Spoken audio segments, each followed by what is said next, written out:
Hi friends, so in this video we will learn about the depth first traversal for the graph. In last video we have created the code which basically did the foundation work of creating the graph. So short recap, what we did is we came up with like each vertex as an array. So if there are like five vertices in the graph, we have created a linked list with five vertex, and then the array of five vertex, and each in the array was the array of a linked list. So linked list would define whatever are the number of vertices which are connected through that vertex. So this was what we did is we have connected all these vertex. So 0 was connected with 1 and 3, which means that the vertex at the 0 has a linked list which will connect with 1 and 3. Now vertex at 1 has a linked list which has the edge or the connectivity from 1 and 2. So there are several ways when you try to traverse or go through them. So first is called as depth first, which means from 1 you can either first go the deepest element and then you can come back, or there is called as width first, which means whatever is the nearest guy to that or directly connected, you print that, then you go one level deep. So let's see here that this is a graph, this is the start point, this is layer 1, this is level 2, this is level 3. So in breadth first, you would go this level, then you will print all this, then you will go here. But in depth first, what you would do, you will try go deeper and deeper and deeper until you find a leaf. Leaf means it doesn't have anything further. It doesn't have any further connectivity. That is called as the leaf. So this guy has a child or connectivity. So you would go to the deepest element and then you would come back, print depth, deep element, and that's how you would travel. So we have a simple case here. So we would learn about this now.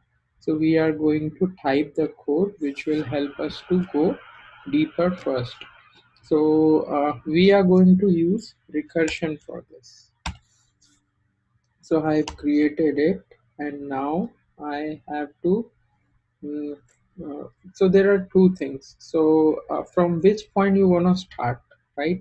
So let's say if you want to start the traversal from 0, but you can also start from 3.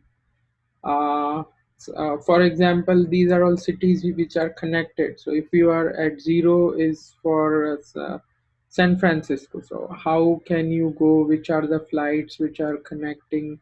So you can start traversing from here and you can get the other things printed. But you can always start from some other city as well, like if each vertex is representing a city. So just to be simple, we just go simply, we'll take the argument of from which vertex you want to start traversing. Traversing means traveling, traveling throughout the graph in between the connected points. It's as simple as that. So let's start writing the code. So what happens is once you try to go deep, for example, if there are one point which is connected by multiple ways, so you might be able to print it once more or travel it once more. So to avoid that, what you do is you have to, for example, from S to A, D, G, E, and again B. So you came through all the cycle to B, but you can directly come to B as well. Same with the C. So how to avoid that? To avoid it, we have to make sure that we are capturing it, and to capture it, we would create a Boolean array called as visited, so that we don't duplicately print that.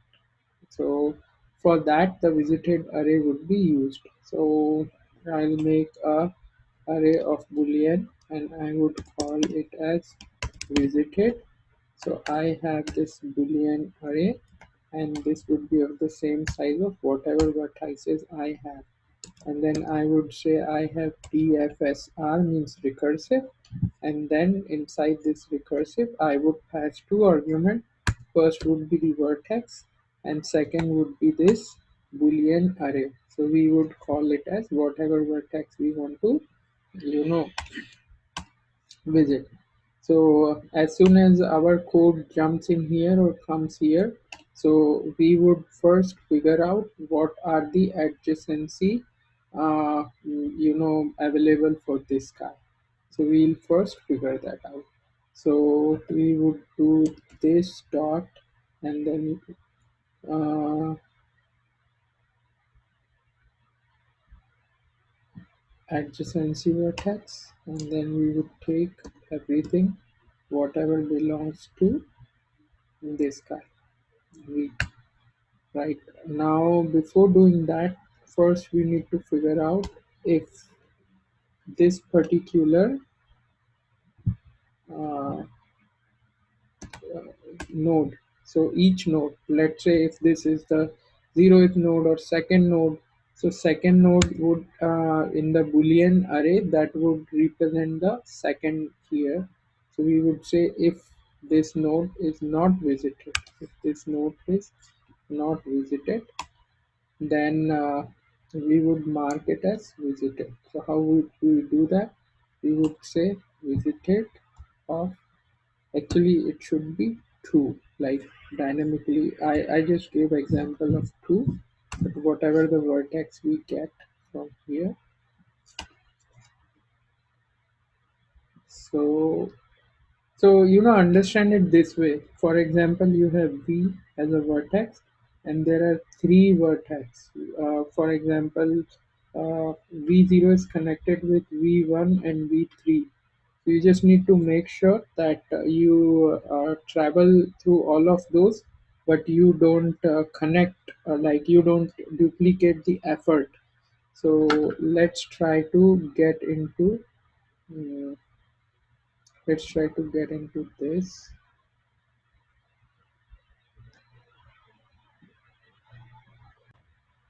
So when we call this recursive, as soon as we get our first point, we would mark it as visited, like that particular. So in the array, if this is vertex 0, then that would be true.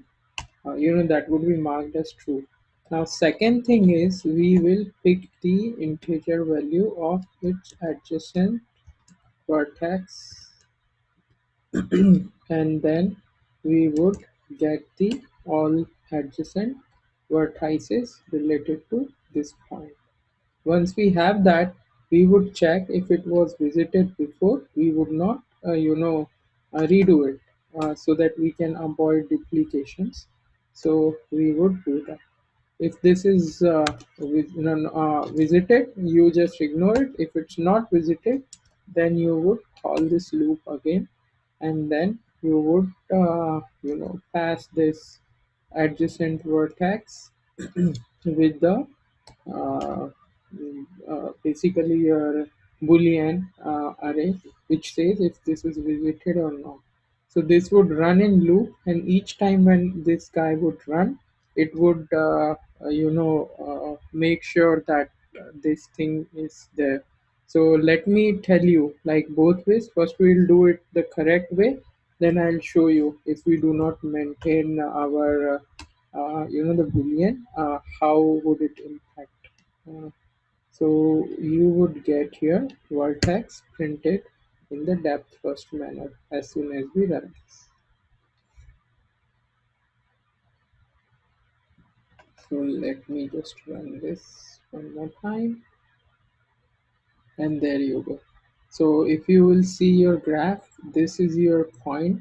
So you went deep and deep and deep, and then after that you started printing 4, then 2, then 1, then this was the adjacent, actually 3, and then 0. Since it is cyclic, it doesn't came back all the way to the 3, because the next element was this.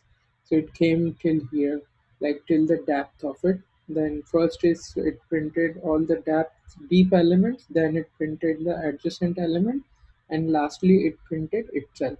So this is how the depth algorithm works. Now some of the students ask the question about why we need to maintain this. What if we don't maintain this thing? like if this was visited or not. So the reason is, if you would not do that, then you would see the graphs which were visited before, they'll get printed, and we don't want the duplication. Like it would defeat the purpose, right? So this 4 can be, achieved from this way also and this way also. So that is why, first it got printed through here and then again through here. So that's why we maintain, if whatever the vertex which was visited before, we don't, revisit it. So I hope you liked it. I'm sharing the code GitHub link of my repository, and this repository have a lot of other things like linked list and other Java concepts and binary tree and whatnot. Like it's a very rich repository with hands-on code. So clone it, use it, mark the star in the repository so that you can always use it in future for understanding. And bye guys, thanks for watching. Please like and subscribe my channel.